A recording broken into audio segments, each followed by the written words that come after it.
So have you ever been in a position where whether you're prepping for a show, dieting, trying to lose body fat, or even put on muscle, and your body's just not responding? The numbers are not going up. You're not improving. You're holding on to water. The fat's not dropping. The scale's not moving. Trust me, that happens to a lot of people, and I'm here to tell you that a lot of times the solution is not what you think. A lot of people think when that situation occurs, the solution is to push harder, is to dig deeper, is to train more, is to do more cardio, is to drop the food less. I'm here to tell you that when stress is high, cortisol is high, you're doing nothing but making the situation worse. More than likely, taking rest days, taking time off of cardio, sleeping more, increasing food slightly, even just the maintenance is going to do a lot more for you than putting your pedal to the metal even further. So when it comes to fatigue, okay, what fatigue is, there's systemic fatigue and then there's peripheral fatigue. Okay, um, the fatigue that you feel from muscle soreness, pain, that's going to be more peripheral. That's going to be more site located. Okay, that's going to be more from a direct response to something you put the body through physically. Systemic fatigue is going to come from the addition of all the things that your body's going through. So believe it or not, being in a caloric deficit, especially over time, creates fatigue. High amounts of cardio, even though it's not taxing on the muscles itself, does create fatigue. The stress that you induce from your job stresses or relationship issues is all going to induce more fatigue.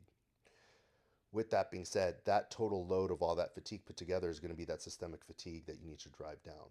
And so when you have high fatigue in that manner, it's going to hamper your results and hamper your progress. The solution is not to add even more stress into the system.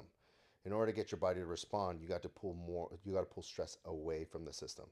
So for example, if you are within a cutting phase, you've dropped food quite a bit, cardio is decently high, your training is normal, and you're pushing yourself. Okay, you find that the scale's not moving, you're holding more water, you're not motivated to train. There's a few options you can do here. I would say when it comes to the mitigation of fatigue from the activity aspect, maybe reducing the amount of cardio you do, or maybe cutting the volume of your training. Right, you could still train the 5 days. Maybe you cut all those days or a few days into half, even a quarter of the volume. You might even take 1 day off to a full week off.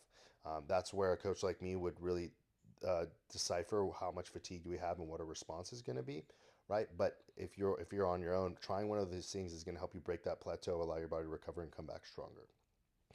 Fatigue is one of the most overemphasized but also underemphasized aspects. A lot of people think that they're more fatigued than they really are, but also there's a lot of people who don't realize the importance of fatigue. If you found this information useful, you'd like more information, you'd even like to be coached by me one on one with one of my multitude of customized programs, please just hit the link in the description below. Or if I message you this video to help you along, please shoot me a message back with some more, asking some more info about what my coaching programs entail.